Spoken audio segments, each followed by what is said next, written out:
चलो बेटा, example number 12, मेरी रिक्वायरमेंट क्या है? From the following data calculate value of output, intermediate consumption and net value added at factor cost. ठीक है, तो सबसे पहले वैल्यू ऑफ आउटपुट सॉल्व करने की कोशिश करते हैं। वैल्यू ऑफ आउटपुट फॉर्मूला क्या होता है बेटा? वैल्यू ऑफ आउटपुट का sales plus change in stock, sales plus change in stock. बाबू अगर आप ध्यान से देख रहे हो डेटा को, तो मेरे को डोमेस्टिक सेल्स गिवन है और कहीं ना कहीं एक्सपोर्ट भी गिवन है। तो आप कर क्या सकते हो? फॉर्मूला दोबारा फ्रेम कर सकते हो, डोमेस्टिक सेल्स प्लस एक्सपोर्ट्स और plus change in stock, change in stock. ठीक है, चलो जी बेटा, डोमेस्टिक सेल्स मेरे को गिवन है 1200, ठीक है, एक्सपोर्ट्स मेरे को गिवन है 200 प्लस चेंज इन स्टॉक। अब बेटा चेंज इन स्टॉक नहीं दे रखा मेरे को डेटा में दे रखा है increase in the unsold stock. अब इसका क्या मतलब है? ये बहुत बड़ी परेशानी खड़ी कर दी इसने, increase in the unsold stock. बेटा देखो एक बात सुनो, ये टर्म आपके सामने बार बार आएंगी। एक आएगी increase in unsold stock, decrease भी आ सकती है। अब इसका मतलब क्या होता है बाबू? इंक्रीज इन अनसोल्ड स्टॉक का मतलब क्या है? पहले के कंपैरिजन में इंक्रीज करा है, यानी कि सीधा सीधा सा मतलब है ओपनिंग स्टॉक से क्लोजिंग स्टॉक अब ज्यादा बढ़ा हुआ है, इंक्रीज हो गया स्टॉक में, यानी कि ओपनिंग स्टॉक कम था, क्लोजिंग स्टॉक ज्यादा हो गया। ठीक है ना बाबू? इंक्रीज कितना दे रखा है? 60 का दे रखा है। मैं ऐसे भी तो बोल सकता हूं, मान लो ये 100 था और ये 160 था, तो अगर मैं बोलूं इंक्रीज इन द स्टॉक कितना हो चुका है, तो 60 तो हो चुका है। ये तो खैर मेरी अजम्पशन है, तो मैंने जान के बोल दिया कि 100 और 160। बेटा इंक्रीज इन अनसोल्ड स्टॉक दिख रहा है एग्जांपल के तौर पर, और बेटा closing stock minus opening stock की तो बराबर होता है चेंज इन द स्टॉक। अगर मैं चेंज इन द स्टॉक निकालू, क्या हमेशा पॉजिटिव आएगा?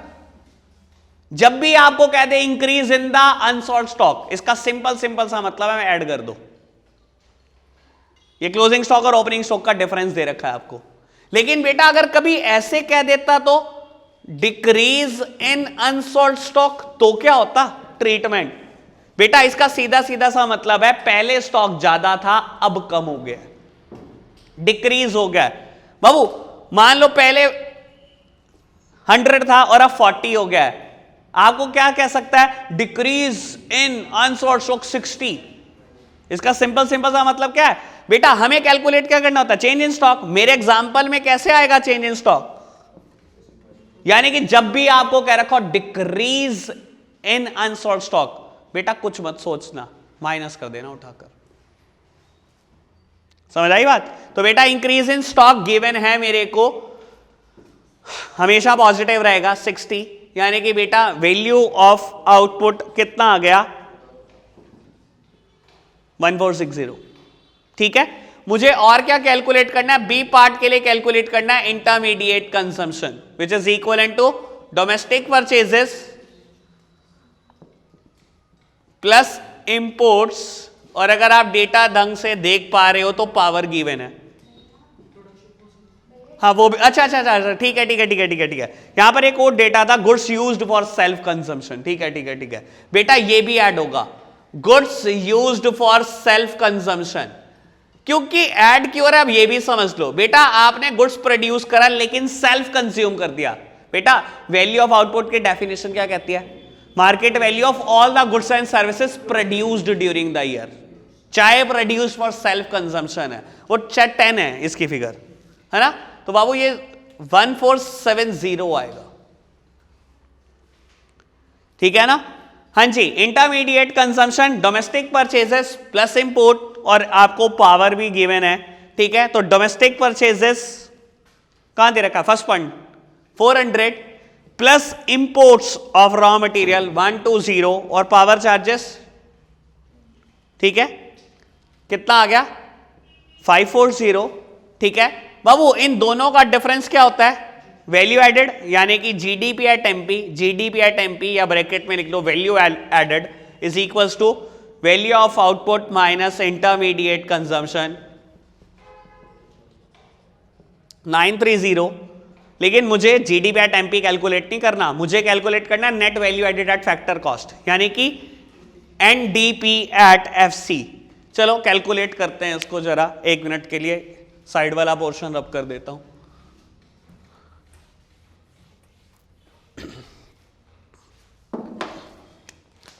मेरे को कैलकुलेट करना है NDP at FC. Formula frame कर लो जीडीपी एट एमपी से, डिडक्ट कर दो डेप्रीसिएशन को और माइनस कर दो एनआईटी को भी। ठीक है, फॉर्मूला फ्रेम हो गया। जीडीपी एट एमपी आपके सामने है माइनस डेप्रीसिएशन। गिवन है डेप्रीसिएशन, गिवन है कहां पर? Replacement of fixed capital 5th point, कितनी फिगर है? 50, और माइनस कर दो एनआईटी। एनआईटी डायरेक्टली गिवन नहीं है, जीएसटी अलग गिवन है और सब्सिडी। जीएसटी माइनस सब्सिडीज, ठीक है। 930 माइनस 50 माइनस, बेटा ये फिगर आएगी -20, माइनस और माइनस पॉजिटिव हो जाएंगे, ठीक है, +20, और आंसर विल बी 900 CR। ठीक है, बात समझ में आई? ओके है बात। बेटा अब एग्जाम्पल हम कंटिन्यू कर रहे हैं, आगे बढ़ रहे हैं। एग्जाम्पल नंबर 13 हमारे सामने है। पहले हम डेटा को रीड करते हैं, फिर समझने की कोशिश करते हैं। रिक्वायरमेंट क्या है? कहता है from the following data calculate the net domestic product at factor cost. यानी कि बेटा एनडीपी एट एफसी हमारे से कैलकुलेट करा रहा है, और डेटा में कैसे गिवन है? Primary sector, secondary sector, tertiary sector, तीनों की सेल्स गिवन है।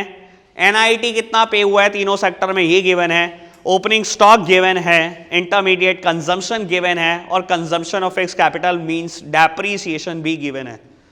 तो बेटा बहुत आसान है, कोई दिक्कत नहीं है। अगर हम तीनों सेक्टर में वैल्यू एडेड को कैलकुलेट कर लें तो ये किसके बराबर हो जाएगा? GDP at MP. और मेरे को कैलकुलेट क्या करना है? NDP at FC. तो जीडीपी एट एमपी आ गया, एनडीपी एट एफसी तक पहुंचना कौन सी बहुत बड़ी बात है। ठीक है, तो इसका सॉल्यूशन देखते हैं हम साथ साथ, जल्दी जल्दी से करते हैं इसको सॉल्व।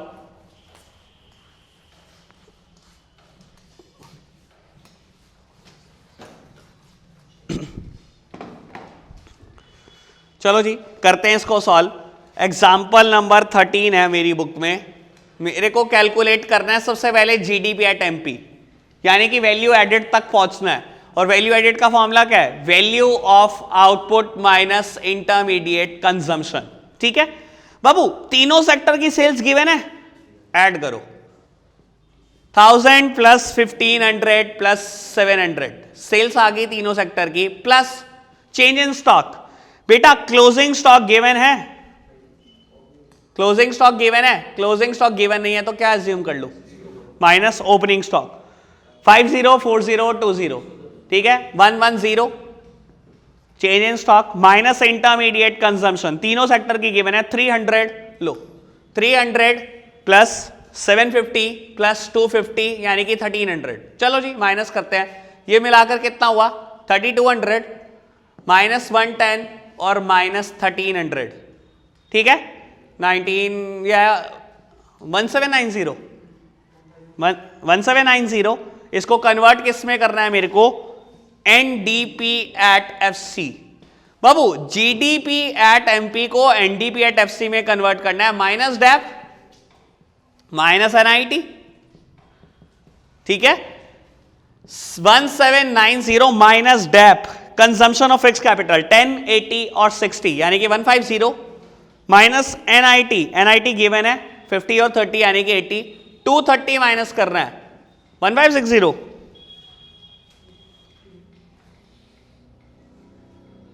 ठीक है, कोई प्रॉब्लम तो नहीं, समझ आई बात? अब बेटा नेक्स्ट न्यूमेरिकल से बहुत टफ हो जाएगा, ये प्रॉब्लम कॉम्प्लेक्स होनी शुरू कर देंगी जैसे जैसे आगे बढ़ेगा, ठीक है, साथ रहना बस मेरे, ठीक है, मेरे साथ साथ सॉल्व करना आप सारे न्यूमेरिकल को, ठीक है। अब पेन कोई नहीं चलाएगा, बस जितना पेन चलाना था चला लिया, अब मेरे साथ साथ रहोगे आप, ठीक है। एग्जाम्पल नंबर 14 में पढ़ रहा हूं। Firm A sales to firm B 50 and 70 crores to the private consumption. Firm B sells for 80 crores to the firm C. Firm C sells for 100 crores to the private consumption. Calculate the value added by firm A, firm B, firm C. बेटा data इतना complex हो जाएगा कि 4 firm का data आने लगेगा, ठीक है, देखो कितना भी औची हरकतें कर लो, मुश्किल आप इस एग्जाम्पल को बना नहीं सकते किसी भी हाल में। अगेन फॉर्मूले में है क्या, 3 चीजें फॉर्मूले में, आप कितनी भी कोशिश कर लो कोई एग्जाम्पल मुश्किल थोड़ी बन जाता है। ठीक है, अगर कंसेप्ट क्लैरिटी है बाबू मुश्किल ही बना सकते। सॉल्व करने के लिए क्या करना है ये देखो। ठीक है, आपने क्या करना है, हॉरिजॉन्टली फर्म के डेटा को कंसीडर कर लो। ठीक है, firm A, firm B and firm C. यहां पर आप पर्टिकुलर्स लिख सकते हो। ठीक है, एक टेबल फ्रेम कर रहे हैं हम, पर्टिकुलर लिख सकते हो, जिसमें आप क्या कर सकते हो बेटा, सबसे पहले लिखो value of output. Value of output, कुछ स्पेस छोड़ो। ठीक है, इंटरमीडिएट कंजम्पशन, और जब हम दोनों का डिफरेंस कैलकुलेट कर लेंगे तो बेटा it is value added by firm A, firm B and firm C. ठीक है, अगर मैं वैल्यू ऑफ आउटपुट में से इंटरमीडिएट कंजम्पशन को माइनस कर दूंगा तो ये क्या आ जाएगा, वैल्यू एडेड आ जाएगा। बेटा देखो क्या लिखा है, firm A sales to firm B. अब बेटा यहां पर ना दिमाग दो जगह चल रहा होगा। फर्म ए ने सेल किया है फर्म बी को, क्या इसका वैल्यू ऑफ आउटपुट है, लेकिन बेटा फर्म बी की परचेसेस भी तो है, इसका इंटरमीडिएट कंजम्पशन है। क्लियर हो बेटा, साथ साथ लिखा हुआ है and for 70 crore to the private consumption. Firm A ने फर्म बी को भी बेचा है और 70 करोड़ प्राइवेट कंजम्पशन के लिए। ठीक है, ये इसका वैल्यू ऑफ आउटपुट है। ओके, आगे लिखा हुआ है firm B sales for 80 crore to firm C. Simple, firm A ने बेचा है, साथ ही साथ बेटा फर्म बी ने बेचा है, फर्म सी ने साथ साथ खरीदा भी तो है। ओके बात, आगे है बेटा firm C sales for 100 crore for private consumption. ठीक है, और कहते हैं calculate the value added by firm A, firm B, firm C. बेटा देखो कितना सिंपल है, आप कॉम्प्लेक्स बनाने की कोशिश करो बनेगा नहीं। अगर ये मेरे को इंटरमीडिएट कंजम्पशन नहीं दी हुई तो बेटा it is assume to be zero. बाकी कई क्वेश्चन अभी आगे आएंगे, वो तो बोल ही दिया करेंगे कि इसको कंसीडर कर लो जीरो, नहीं भी बोलेंगे तो हमें कंसीडर जीरो ही करना है, कुछ गिवन नहीं है तो। ठीक है, तो बेटा 10 minus 10 120, 10 minus 10 it is 30, 10 minus 10 it is 20। अगर मेरे को कहे ग्रॉस वैल्यू एडेड कैलकुलेट करने को, वैसे तो अलग अलग पूछा है, लेकिन अगर कह देता तो क्या करता, तीनों का समेशन कर देता, तो जीडी बैट एमपी तक पहुंच जाता। ठीक है, नेक्स्ट न्यूमेरिकल साथ साथ कर रहे हैं, एग्जांपल नंबर 15 क्या बोलता है पहले मैं पढ़ रहा हूं। Firm A buys from X input worth rupees 500 CR, sales to firm B goods worth rupees 1000 CR and to the firm C goods worth rupees 700 CR। ठीक है, फर्म बी ने बाय करा है फ्रॉम वाई इनपुट 200 करोड़ के, cell करा है firm C को goods worth rupees 1500 crore and finish good worth rupees 2000 crore to the household. ठीक है, firm C buys from Z input worth rupees 150 CR, sell किया है finish good worth rupees 4150 to the household and calculate the value added by firm A, firm B, firm C and the GDP at MP. बेटा अगर तीनों का value added calculate हो गया, फिर GDP at MP कौन से बहुत बड़ा मुद्दा है, समेशन ही तो करना है तीनों के वैल्यू एडेड का, जीडीपी एट एमपी तक पहुंच जाएंगे। ठीक है, तो करके देखते हैं बेटा कैसे सॉल्व होगा। सिंपल सेम मेथड पर ही सॉल्व होगा। ठीक है, आप ऐसे के ऐसे टेबल को बने रहने दो। ठीक है, आराम से कैलकुलेट करते हैं इसको जरा। टेबल लगभग ऐसे बनेगी अभी हर क्वेश्चन में। ठीक है, जब भी फर्म एक से ज्यादा होंगी तो टेबल फ्रेम करने की कोशिश किया करो। ठीक है, चलो देखते हैं बाबू। कहता है फर्म ए ने बाय करा है input worth rupees 500 CR, input buy करें यानी कि इंटरमीडिएट कंजम्पशन है फर्म ए की 500। मैं ब्रैकेट में इसलिए लिख रहा हूं क्योंकि रिप्रेजेंट कर रहा है, मुझे माइनस करना है इसको। ठीक है, सेल कर रहे हैं फर्म बी को भी आपने बेचा है 1000 का और फर्म सी को भी बेचा है 700 करोड़ का। ठीक है, देखो फर्म ए ने बी को भी बेचा है और सी को भी बेचा है। बेटा इसने बेचा है, बी ने खरीदा भी तो है। इसने फर्म सी को बेचा है, सी फर्म ने खरीदा भी तो है। क्या अभी तक ओके है बात? ठीक है, आगे क्या लिखा हुआ है बेटा, फर्म बी ने इनपुट बाय करे हैं 200 करोड़ के। लो जी, फर्म बी ने दोबारा बाय करे हैं 200 करोड़ के। ठीक है, फिर क्या लिखा है आगे, sales to firm C 1500 crore and finish goods worth rupees 2000 crore to the household. बेटा फर्म सी को बेचा 1500 करोड़ का और फर्म हाउस होल्ड को बेचा फर्म बी ने 2000 करोड़ का। बेटा इसने फर्म सी को बेचा तो फर्म सी ने कहीं ना कहीं खरीदा भी तो है इससे, ठीक है। उसके बाद क्या दिया हुआ है, फर्म सी ने दोबारा इनपुट बाय करे हैं जेड से 150 करोड़ के, लो जी 150 करोड़ के और इनपुट बाय करे हैं आपने, और क्या बोलता है, सेल कर दिया finish good worth rupees 4150 to the household. इन्होंने बेचा है हाउस होल्ड को 4150 सीआर का। बस इतना ही डेटा गिवन है, कहता है वैल्यू एडेड कैलकुलेट कर दो एबीसी का अलग अलग और जीडीपी एट एमपी, ठीक है। तो अलग अलग कैलकुलेट हो जाएगा। 1700 वैल्यू ऑफ आउटपुट है, intermediate consumption 500, value added is 1200। बाबू इनका वैल्यू ऑफ आउटपुट 3500 माइनस करना है 1200 यानी कि 2300 सीआर।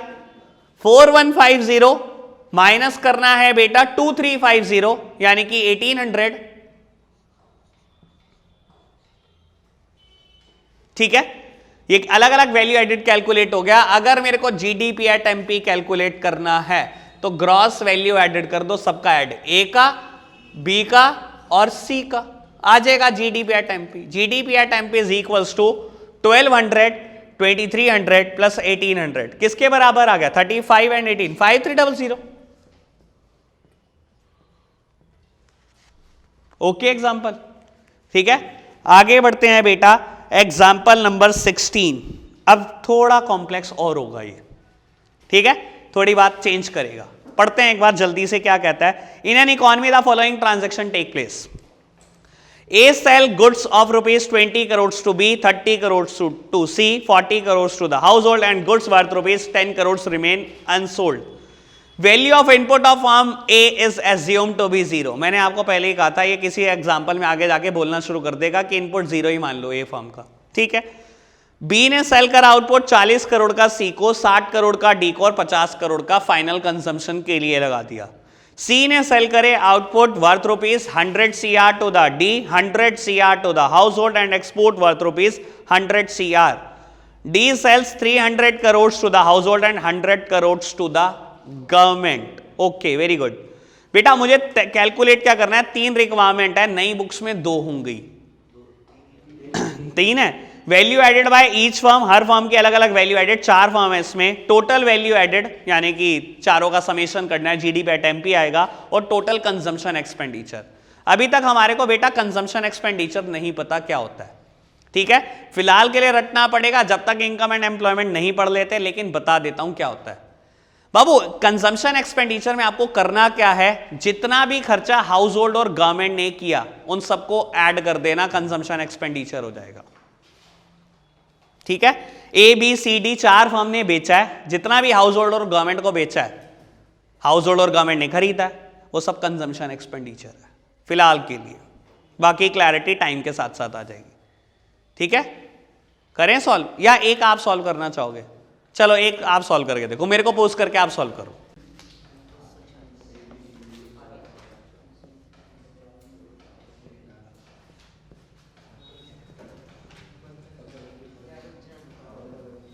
चलो जी बेटा, एग्जाम्पल नंबर 16 एक बार मैं बहुत जल्दी से सॉल्व कर रहा हूं। Firm A cell goods of 20 crore to B, firm A ने बेचा है, बी ने खरीदा है। 30 crore to the firm C, 30 crore का फर्म सी को बेचा है, फर्म सी ने खरीदा है। And 40 crore to the household, final consumer को बेचा है बेटा 40 crore. As well as 10 crore remain unsold, 10 crore का गुड्स अनसोल्ड है, यानी कि बेटा कहीं ना कहीं क्लोजिंग स्टॉक बचा है, ओपनिंग की कोई जानकारी नहीं है, ठीक है बेटा। तो closing stock minus opening stock करना है, वो जीरो ही है, इसलिए मैंने सीधा सीधा 10 CR लिख दिया, ठीक है। Value of input of firm A is assume to be zero, बेटा ये कुछ भी नहीं है, ये जीरो है, एज्यूम करना है आपको, ठीक है। फर्म बी ने सेल करें अपने output 40 crore to C, 40 crore के इसने सी को बेचे हैं, यानी कि सी ने खरीदे हैं, ठीक है। 60 करोड़ डी को बेचे हैं, यानी कि बेटा फर्म डी ने खरीदे हैं। और बेटा 50 करोड़ टू फाइनल कंजम्पशन, यानी कि बेटा ये हाउस होल्ड ने खरीदे, फाइनल कंजम्पशन, हाउस होल्ड ही करते हैं फाइनल कंजम्पशन, ठीक है। उसके बाद बेटा फर्म सी का डेटा है, सी ने सेल करें output 100 crore to D, D ने खरीदे हैं, इसका मतलब 100 crore to the household और एक्सपोर्ट वर्थ ₹100 CR, ठीक है। और डी ने क्या करा है बेटा, 300 CR के गुड्स हाउस होल्ड को बेचे हैं और 100 CR के गवर्नमेंट को बेचे हैं। डेटा इतना सही है, value added by each firm तो कैलकुलेट हो जाएगा। ये क्या आया 100, ये क्या आया बेटा 130, ये क्या आया 230 और बेटा ये क्या आया 240। बेटा बी पार्ट बोलता है टोटल वैल्यू एडेड, अगर मैं इनका समेशन कर दूं तो ग्रॉस वैल्यू एडेड आ जाएगा, यानी कि value added at market price, gross value added at market price. Total क्या है इनका 230, 230 and 240, 700। Gross value added at market prices 700 CR। और बेटा थर्ड पार्ट सबसे इंपॉर्टेंट, आपसे पूछता है टोटल कंजम्पशन एक्सपेंडिचर। बेटा फिलहाल के रटने के लिए ये समझ लो, हाउस होल्ड जितना भी खर्चा करने वाला है और गवर्नमेंट जितना भी खर्चा करने वाली है, ये सब क्या है टोटल कंजम्पशन एक्सपेंडिचर है, ठीक है। फर्म ए ने भी बेचा था, यहां पर बेचा था हाउस होल्ड को, फर्म बी ने भी बेचा था हाउस होल्ड को, फर्म सी ने भी हाउस होल्ड को भी बेचा था और गवर्नमेंट को भी बेचा था। नहीं, सिर्फ हाउस होल्ड को, सिर्फ और सिर्फ हाउस होल्ड को बेचा था। फर्म डी ने हाउस होल्ड और गवर्नमेंट दोनों को बेचा था। बेटा इन सब का समेशन कर दो, कितना आ रहा है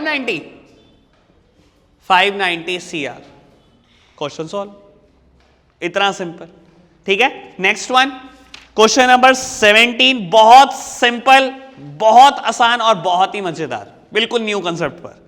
in an economy industry P sell output to Q sells output to R, Q's value added is half of the P's value added, assuming P's value of input are 0, calculate how much P sells to Q। बेटा बहुत आसान है, ठीक है, आराम से देखते हैं इसको, बहुत जल्दी से सॉल्व कर देंगे हम इसको।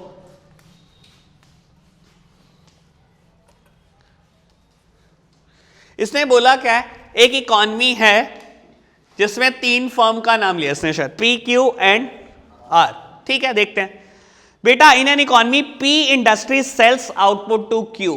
देखो सिंपल सी बात, कहता है P Q को सेल करता है, यानी कि बेटा इसकी सेल्स है, इसकी परचेजेस है। मैं दोनों को X मान लेता हूं क्योंकि figure is not given. P sales to Q, ठीक है, हो गया।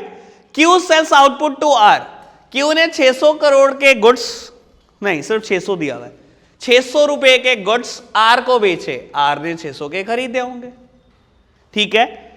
और बेटा कहता है Q's value added is half of P's value added, value added of Q is half of the value added of P। Q का वैल्यू एडेड हाफ है P के वैल्यू एडेड का, जो जो बोला इसने मैंने वो लिख दिया। कहता है P का वैल्यू ऑफ इनपुट 0 एज्यूम कर लो जी, कर लिया 0 assume. How much P sales to Q, बस ये बता दो P ने कितना बेचा है Q को, ठीक है, ये बताना है मेरे को। अच्छा देखते हैं बेटा, वैल्यू एडेड ऑफ P कितना आ गया, x माइनस 0x, और ये कितना आ गया 600 माइनस x, हो गया सॉल्व, मुझे इसका कुछ करना भी नहीं है। वैल्यू एडेड ऑफ Q कितना है मेरे पास 600 minus x, half of P's value added which is x। करो जी मल्टीप्लाई, क्रॉस मल्टीप्लीकेशन, 2x इधर आ जाएगा, पॉजिटिव हो जाएगा, 3x is equal to 1200, x is equal to 400। कितना बेचा है P ने Q को, 400 रुपए का सामान। और वेरीफाई करने के लिए ये भी देख लो, यहां पर देख लेना, ये 400 है, x 400 है, यहां पर 400 माइनस हो जाएगा 600 में से, क्या आएगा 200। देख लो बेटा, क्या ये इक्वेशन सेटिस्फाई हो रही है, क्या value added of Q is half of the value added of P, ठीक है। नेक्स्ट वन करते हैं 18, बहुत मजेदार, ये भी थोड़ा कॉम्प्लेक्स है, ठीक है, थोड़ा कॉम्प्लेक्स है, बढ़िया है लेकिन क्वेश्चन, पढ़ते हैं। Sales by firm A 80 CR, sales by firm B 300 CR, value added of B and C are equal, value of output of C and D are 280 crore each, value added by D is 120 crore, GDP at Tempe is 520 crores. Assuming A's value of input are 0, calculate value added by firm B and firm C, value of input of firm B, value of input of firm C. ठीक है, मोर और less pattern same है, करने का कोई अंतर नहीं है और रिक्वायरमेंट भी सारी यहीं से कैलकुलेट हो जाएंगी। बस नंबर ऑफ फर्म आप देख लेना, नंबर ऑफ फर्म 4 हैं। ठीक है, 4 नंबर ऑफ फर्म दे रखी है ए बी सी डी। ठीक है, तो बेटा पर्टिकुलर जब टेबल फ्रेम करोगे तो 4 फर्म के हिसाब से करना, A B C and D. इसको बहुत आराम से समझना, शायद अब तक का सबसे कॉम्प्लेक्स प्रॉब्लम है। दिमाग नहीं लगाओगे तो इसमें कंफ्यूज हो जाओगे। ठीक है, क्या दे रखा है, sales by firm A and sales by firm B, अलग अलग दे रखी हैं, मैंने लिख दी। ठीक है, बात कहता है value added of B and C are equal, यानी कि ये अच्छा लो, वैल्यू एडेड जो फर्म बी का है और जो फर्म सी का है वो इक्वल है, एक्स मान लूं।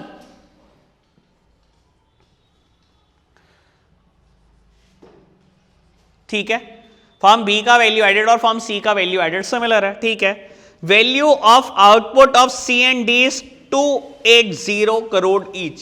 इसका वैल्यू ऑफ आउटपुट भी 280 है, इसका वैल्यू ऑफ आउटपुट भी 280 है। ठीक है, value added by firm D is 120। लो जी, इसका वैल्यू एडेड मेरे को दिया हुआ है 120 और मुझे क्या दिया हुआ है, जीडीपी एट एमपी मुझे गिवन है 520। अभी मेरे को जितना गिवन है पहले मैं वो करूंगा। ठीक है, और मेरे को बोलता है ए का वैल्यू ऑफ इनपुट 0 एज्यूम कर लो, ये 0 है। ठीक है, ये मुझे गिवन था। अब यकीन माने इस क्वेश्चन में बचा कुछ नहीं है, पहले इस टेबल को कंप्लीट करने की कोशिश करना, फिर रिक्वायरमेंट देख लेंगे क्या थी। ठीक है, वैल्यू एडेड ए का कैलकुलेट हो रहा है मिनट के हिसाब से, हो गया कैलकुलेट। ठीक है, मैं डी का क्या इंटरमीडिएट कंजम्पशन कैलकुलेट कर सकता हूं, मुझे वैल्यू ऑफ आउटपुट पता है, मुझे वैल्यू एडेड पता है, अगर मैं 160 इसमें से डिडक्ट करूंगा तो 120 आएगा। ये मेरी एक रिक्वायरमेंट हो सकती है, मुझे पता नहीं है पूछा है कि नहीं, मैं तो टेबल कंप्लीट कर रहा हूं। ठीक है, अब मेरी बात सुनो, इसने मुझे जीडीपी एट एमपी दिया 520। जीडीपी एट एमपी क्या होता है बेटा, सारी फर्म का वैल्यू एडेड का सम कर दूं, वही तो होता है जीडीपी एट एमपी। ठीक है, यानी कि value added of firm A, value added of firm B, value added of firm C plus value added of firm D is equals to 520 crore. ठीक है, यानी कि बेटा 200 plus 2x is equals to 520, 2x is equals to 320, x is equals to 160। लो जी, ये 160 आ गया, या लिखे रहने दो x को, 160 ये आ गया, ये भी 160 आ गया। क्या इंटरमीडिएट कंजम्पशन कैलकुलेट हो सकती है? हो सकती है। 140, लो मैं इसको ब्रैकेट में कर देता हूं, और ये आ गया 120, इसको भी कर देते हैं। अब रिक्वायरमेंट देख लेते हैं, ये भी हमने सॉल्व किया है। ठीक है, अब देखते हैं क्या क्या पूछा है। Value added by firm B and firm C, ये लो, value added by firm B and firm C, B part, value of input of firm B, value of input of firm C, बस खत्म, इतना ही मुश्किल था। ठीक है, एग्जांपल नंबर 19 जो बेटा इस मेथड का लास्ट एग्जांपल है, वैल्यू एडेड मेथड का लास्ट एग्जांपल है। इसके बाद अभी इनकम मेथड स्टार्ट करना है हमने। ठीक है, वेरी गुड मॉर्निंग। ठीक है, घबराओ ना बेटा, 6 ही न्यूमेरिकल करने हैं इसके बाद इनकम मेथड के, जो 6 मिनट के हैं। ठीक है, इसलिए सांस ले लो, मेरी जंग यहीं तक थी, 6 मिनट में बहुत आराम से हो जाएंगे इनकम मेथड के। ठीक है, तो बेटा लास्ट न्यूमेरिकल हम कर रहे हैं, example number 19। Firm A spent 500 crore to, ये वर्ड मैंने आज आते ही बताया। Firm A spent 500 crore on non factor input, non factor input मतलब intermediate consumption, and sold goods worth rupees 600 CR to the firm B, 300 CR to the firm C. Firm B, whose value added is 100,000 crores, sold half of its output to the firm C and half to the firm D. Value added by firm C is half of the value added of firm D. Firm C and D sold their entire output to the household. Value of output of firm C is equals to the firm B's value of output. Calculate the value of output of firm D. ठीक है, कितना भी complex कर लो, मैं फिर यही बोल रहा हूं बेटा, कॉम्प्लेक्स आप बना नहीं सकते हो ऐसे क्वेश्चंस को, जितनी मर्जी अच्छी हरकत कर ले एग्जामिनर भी। ठीक है, मुश्किल नहीं बनेगा। देखते हैं जरा सॉल्व करके क्या कहना चाहता है ये। देखते हैं जरा इसको सॉल्व करके।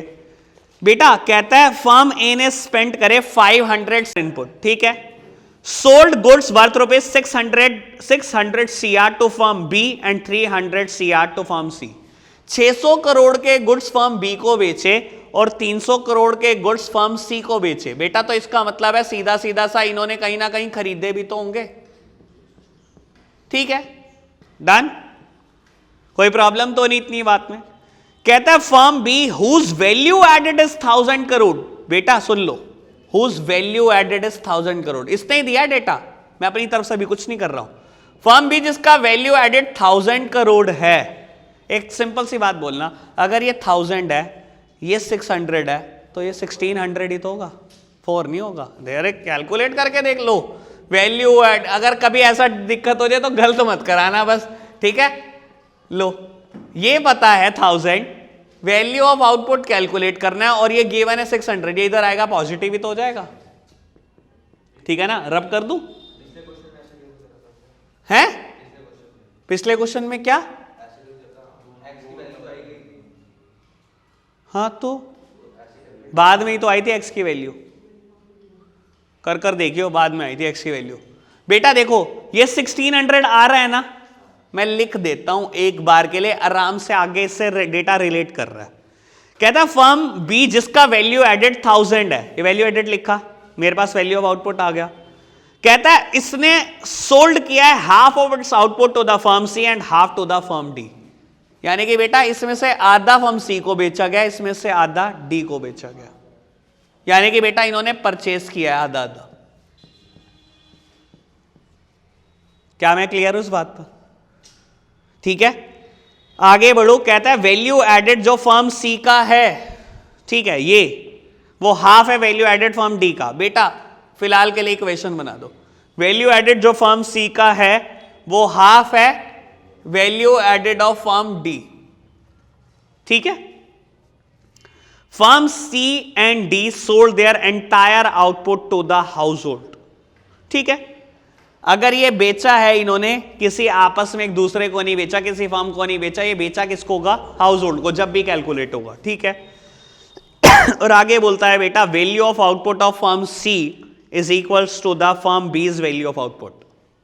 लो जी, फर्म सी का वैल्यू ऑफ आउटपुट किसके बराबर है, बी के वैल्यू ऑफ आउटपुट के, यानी कि 1600, ये मैंने कैलकुलेट कर रहा है अभी, ठीक है।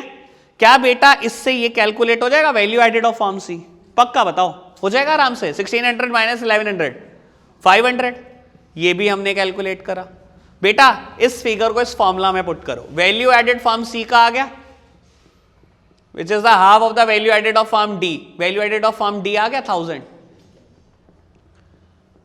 ये भी हमने कैलकुलेट करा 1000, और ये भी पता है, ये भी पता है, इससे ये कैलकुलेट हो जाएगा, ठीक है। ये भी पता है, ये भी पता है, क्या ये कैलकुलेट हो जाएगा, ये सब हमने निकाला है जितना भी मैंने ब्रैकेट में करा है, ठीक है। अब पढ़ना रिक्वायरमेंट क्या थी, रिक्वायरमेंट तो देखी ही नहीं, कैलकुलेट ऑफ वैल्यू, अरे यार खोदा पाड़ निकली चुईया, calculate value of output of firm D, ये निकालना था, तो हो गया कैलकुलेट।